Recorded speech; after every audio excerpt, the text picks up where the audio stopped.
Okay, so in this video, I'm going to discuss to you the basic role of operating system, the subsystem manager and their function, types of machine hardware, types of operating system, and the system architecture. So operating system is a set of programs that lies between application software and computer hardware. The most important program in the operating system, the program that manages the operating system, is the supervisor program, most of which remains in memory and it's thus referred as resident. The supervisor controls the entire operating system and loads into memory other operating system programs called non-resident from disk storage only as needed. The basic role of operating system are: first is manage the computer's resources such as the central processing unit, memory, disk drives, and printers. The second function is establish a user interface, and lastly is to execute and provide services for application software. Next, we have subsystem managers and their function. So first, we have resource control block. It defines groups of resources and manages them by their attributes and other factors allocated for each resource group. So a resource control block is located in resident memory of shared space.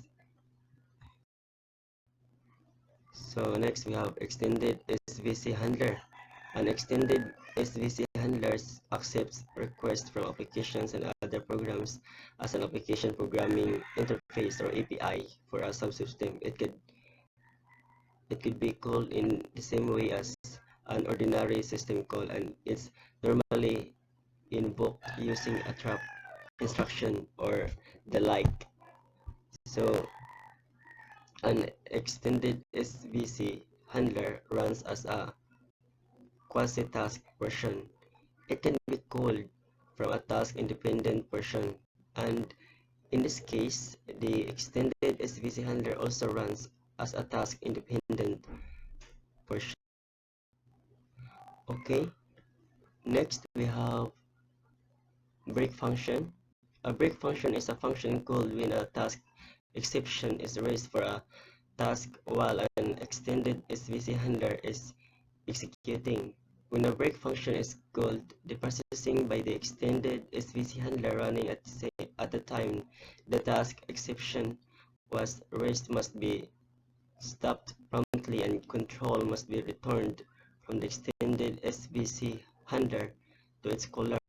The role of a break functions is to abort the processing of the currently running extended SVC handler. Okay, next we have startup function. A startup function is called by issuing the key space st space sysy system call. It performs resource control block initialization processing. Even if initialization of the resource control block fails for some reason, the startup function must be terminated normally. If the resource control block could not be initialized, the extended SVC handler returns error code when the API is called and cannot be executed normally. As a result of unsuccessful initialization for this resource control block, a startup function runs as a quasi-task version of the task that issued tk space stsy.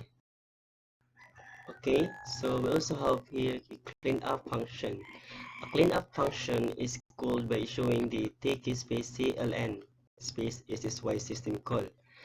It performs resource release processing. Even if releasing fails for some reason, the cleanup function must be terminated normally.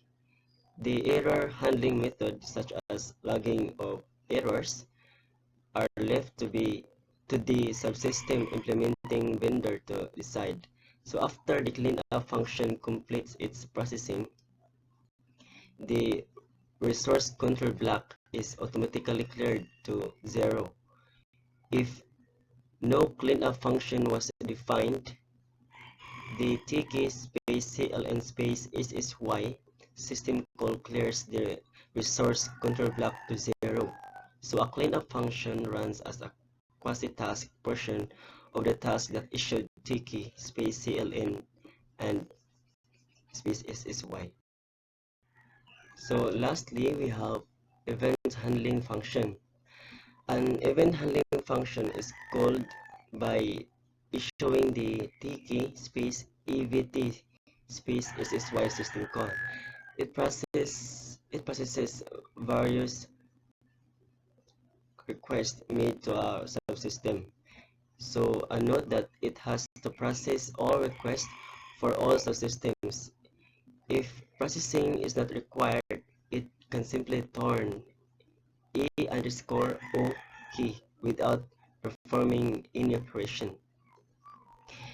If processing completes normally, E_O key is passed in the return code. Otherwise, an error code negative value is returned. Okay, next. So we have the types of machine hardware. So computer hardware refers to the physical parts of components of computer. So hardware includes components such as the monitor, motherboard, CPU, microprocessor. Fourth, we have main memory or RAM, expansion cards, power supply unit, optical disk drive, hard disk drive or HDD, keyboard, and last we have the mouse. Next are the types of operating system. Operating system usually come preloaded on any computer you buy. Most people use the operating systems that comes with their computer, but it's possible to upgrade or even change operating systems. There are three most common operating systems for personal computers, and those are the Microsoft Windows, Mac OS, and Linux.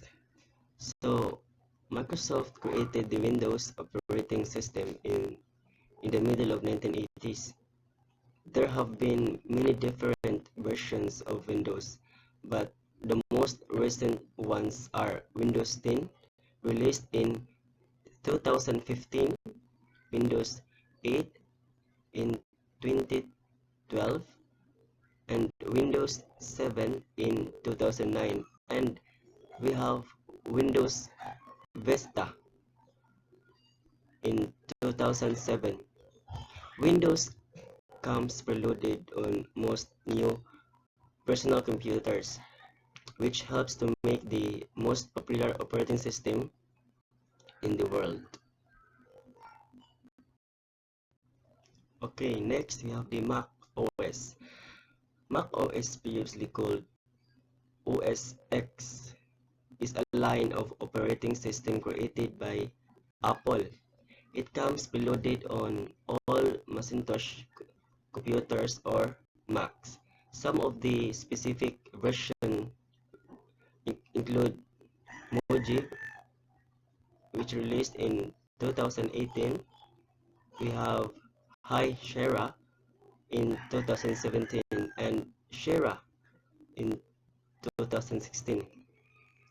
Well, according to Star Counter Global Stats, Mac OS users accounts for less than 10% of global operating systems, much lower than the percentage of Windows users, more than 80%. One reason for this is that Apple computers tend to be more expensive. However, many people do prefer the low code and feel of Mac OS over Windows. Lastly is the Linux. Linux, pronounced Linux, is a family of open source operating systems, which means that they can be modified and distributed by anyone around the world. This is different from proprietary software like Windows, which can only be modified by the company that owns it. The advantages of Linux are that it's free, and there are many different distributions or versions you can choose from. Well, according to Stat Counter Global Stats, Linux users accounts for less than 2% of global operating systems. However, most servers run Linux because it's relatively easy to customize. So lastly, we have a system architecture.